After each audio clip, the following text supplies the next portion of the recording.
बिस्मिल्लाहिर्रहमानिर्रहीम। आपकी आमद का बहुत शुक्रिया। सबसे पहले तो मैं आपके तवज्जुह से पूरी कौम को चेयरमैन पीटीआई के अपील के हवाले से अपडेट करना चाहूँगा। तोशाखाना केस में आज अपील की समाअत हुई। डिवीज़न बेंच ने chief justice Islamabad high court की सरबराही में समाअत की। हमने और ख़ान साहब की जो तोशाखाना में लीगल टीम है, जिसमें ख्वाजा आरिफ साहब हैं और आज अपील में सरदार लतीफ़ कोसा साहब भी तशरीफ़ लाए थे, बाबर अवान साहब भी थे, गुजारिशात की और अदालत से इल्तिजा की कि ख़ान साहब की जो सेंटेंस हैं वो 426 ज़ब्त फौजदारी के तहत सस्पेंड की जाए। अदालत ने जो है बावजूद अपना ये कार्रवाई जो है उसमें नोटिस जारी करना ज़रूरी समझा और गालिबन जहाँ तक मुझे याद है 4 दिन के बाद उन्होंने कहा कि ये केस दोबारा सुना जाएगा। क्योंकि पाकिस्तान में कानून जो है शॉर्ट सेंटेंसेस जो 3 साल से लेके 5 साल और दूसरी कैटेगरी है 5 से 7 साल तक, जो 3 से 5 साल होते हैं वो ऑर्डिनरीली अमूमन पहली पेशी पे सस्पेंड हो जाते हैं। ताहम इस केस का प्रोफाइल देख के या अदालत ने खुद ज़रूरी समझा तो उन्होंने जो है 4 दिन के बाद जो है कार्रवाई टेकअप करने का इंदिया दिया। आज 2-3 डेवलपमेंट्स और हुई। एक तो कल हम गए थे इस्लामाबाद हाई कोर्ट के हुक्म पर, मैं और उमेर नियाजी एडवोकेट चेयरमैन पीटीआई से मुलाकात के लिए। Chief justice Islamabad high court Aamir Farooq साहब ने तहरीरी हुक्मनामा जारी किया जिसमें मेरा नाम था, उमेर नियाजी साहब का नाम था, मेरी रिट पिटीशन थी जिसमें उन्होंने डायरेक्शन दी कि इनकी चेयरमैन पीटीआई के साथ मुलाकात कराई जाए।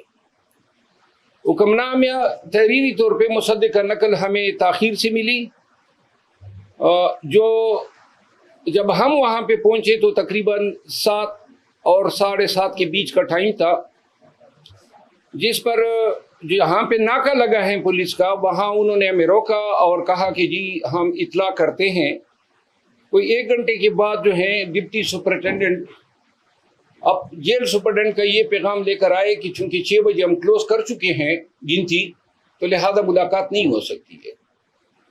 चूंकि खुद हम इस कानून के पेशे से वाबस्ता है और हमें उनकी मजबूरियों का इदराक था, ताहम उन्होंने फिर हमें कहा कि आप मजीद इंतज़ार कर ले, अगर सुपरडेंट साहब जो हैं वो आपको इजाज़त दे। इंतज़ार बीसीआर के बावजूद हमें इजाज़त नहीं मिली। यहाँ पे हमारी कमिटमेंट्स थी इस्लामाबाद में, तो हम वहाँ से रवाना हुए और इस्लामाबाद पहुँचते हुए रास्ते में हमने इस हवाले से वीडियो भी जारी की। आज सुबह चीफ जस्टिस साहब को मैंने इन्फॉर्म किया कि गरचे आपका हुक्मनामा चूँकि हमें ताख़ीर से मिला था तो जेल हुकाम ने ये बहाना बना के हमें मुलाकात नहीं दी।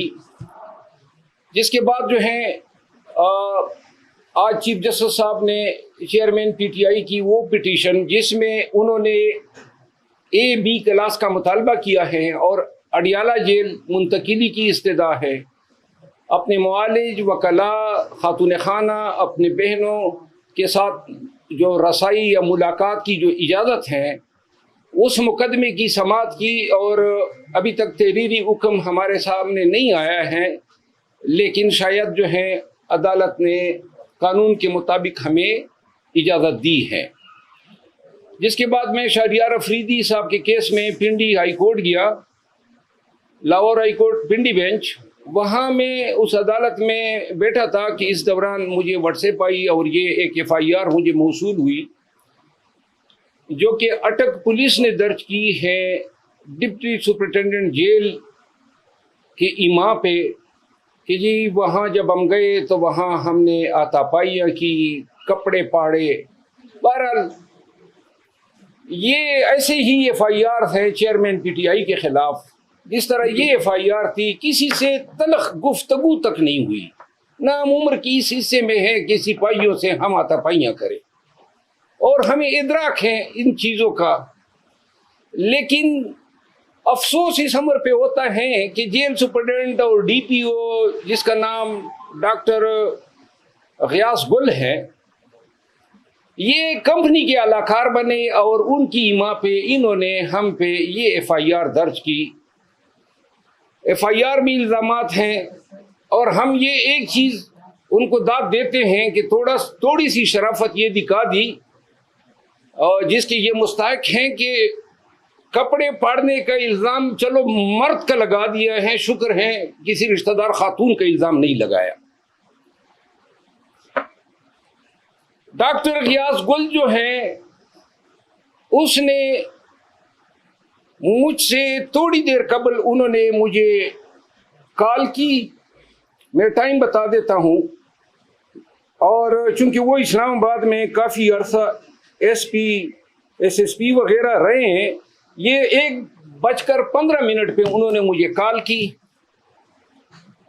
और इनके कॉल से मुझे पता चला दो चीज़ों का, कि इसकी बेगम जो कि DMG ऑफिसर हैं, जो यहाँ एक घर पे कब्जा करना चाहती थी, और जिसमें मैं मुखालिफ फरीक का वकील था, और वो कब्जा करना मैंने उनको कब्जा करने नहीं दिया। और दूसरा, इसने कोई प्लाट लिया है गैर कानूनी तौर पे, जो दूसरे एक PSP ऑफिसर ने चैलेंज किए, और मैं उनका वकील हूँ, और ये उसके साथ जो है आउट ऑफ द वे नेकी की गई थी, तो वो उस केस में भी रिस्पोंडेंट हैं और मैं इसका मुखालिफ वकील हूँ। तो इन चीज़ों का हवाला देते हुए उन्होंने कहा कि जी आपको अंदाज़ा हो गया होगा। तो मैंने उनको कहा कि मोहतरम, मुझे तो ये इन छोटी छोटी चीज़ों का इल्म नहीं होता है, लेकिन आपकी इतनी औकात नहीं है कि आप मुझ पे डायरेक्ट FIR करें, अगर आपकी पुष्टपनाही वो लोग न कर रहे हो जो आजकल पूरे पाकिस्तान में लोगों पर FIR कर रहे हैं। उन्होंने मुझे फ़ोन पर धमकियाँ देने की कोशिश की, जिस निस्बत मैंने थाना सेक्रेटेरिएट में उनके खिलाफ धमकियाँ देने 25D टेलीग्राफ एक्ट के तहत FIR करने की दरख्वास्त की है। साथ ही चूंकि इन लोगों ने कानून का मजाक उड़ाया है, और हाई कोर्ट के हुक्म पे हम गए थे, मुलाकात आपने नहीं करनी दी, उसके बाद इस हद तक आप लोगों का गिर जाना इन इदारों के लिए कि आप ये इल्ज़ाम तराशियां कर रहे हैं। अब ये चीज़ आज की पहली वारदात नहीं है। मैंने 15 दिन पहले मीडिया के साथ टॉक्स के जरिए आपको आगाह किया था कि हमें धमकियां मिल रही हैं, ये हमें काम से खान की चेयरमैन PTI की वकालत करने से रोकना चाहते हैं। चेयरमैन PTI के तकरीबन 30 के लगभग मुकदमात में मैं उनका वकील हूं, और ये ऐसे करतूतों के जरिए चेयरमैन PTI को और उनकी लीगल रिप्रेजेंटेशन से महरूम करना चाहते हैं। क्या जरूरत पड़ी है उनको ऐसे हरकतें करने की? क्या सुप्रीम कोर्ट ऑफ पाकिस्तान का एक वकील आपकी इस 506 के मुकदमे से डर जाएगा? क्या आप ऐसे हरकतें करके अदलिया को, पाकिस्तान भर के बार एसोसिएशंस को क्या पैगाम देना चाहते हैं? हम वकालत करते हैं कानून के दायरे में रहते हुए, जो कानून ने हमें हक दिया है मुल्जिमान को या इंडिविजुअल्स को रिप्रेजेंट करने का। अगर ये तरीके आप अपनाएंगे तो ये उस कानून से भी मुतसादम है और पूरे पाकिस्तान के वकला के हकूक को सलब करने की कोशिश है। यहाँ मैं आपकी तवज्जुह से एक दफ़ा फिर बताना चाहता हूँ कि 1000 FIR कर लें और दरोगोई के पहाड़ खड़े कर दें, जितने पर्चे कर सकते हो कर लो, जितनी धमकियां दे सकते हो दे लो, जितना आप कर सकते हैं करें। अगर पाकिस्तानी कौम और पाकिस्तान के वकला को डराने का ख्याल है आपके ज़हन में, तो हम आपके डर को जूते के नोक पे रखते हैं और इंशाअल्लाह हम अदालतों से, बिलखसूस सुप्रीम कोर्ट ऑफ पाकिस्तान से और सुप्रीम कोर्ट ऑफ पाकिस्तान के तमाम मुअज़्ज़ज़ जज साहिबान से मैं मुल्तमिस हूं कि आपके सामने पाकिस्तान में यह सब कुछ हो रहा है। पाकिस्तान के अवाम का जीना दो बर किया हुआ है, पाकिस्तान के वकला के घरों पे छापे मारे जा रहे हैं, पाकिस्तान के सिटीजन्स अगवा हो रहे हैं। कल शहरियार अफरीदी को 3 MPO जो था उसमें आज तारीख लगी थी, इस पिंडी हाई कोर्ट ने इस पे गुस्से का इजहार किया था कि जी शहरियार अफरीदी को फिर ये 5वीं दफा आपने 3 MPO में क्यों मुलविस किया। आज अदालत में DC रावलपिंडी ने बताया कि जी वो हुक्मनामा मैंने वापस ले लिया। एक ऐसे हुक्मनामा जिनको ये कोर्ट में डिफेंड नहीं कर सकते हैं। शहरियार अफरीदी के भाई को कल रात 12:50 पे, रात के 12:50 पे उन्होंने DC जेलम ने 3 MPO खत्म किया और उनको नामालूम अफराद के हवाले कर दिया। शहरियार अफरीदी का 3 MPO कल इन्होंने खत्म किया। आज पता चला DC इस्लामाबाद, जिसका पहले 3 MPO का लदम हो चुका है, उसने ये 7वीं दफा 3 MPO शहरियार अफरीदी पे लगा दी।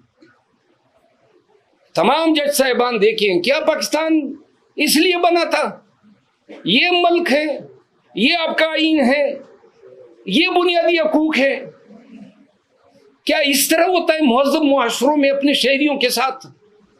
और ये लामतनाई सिलसिला कब रुकेगा?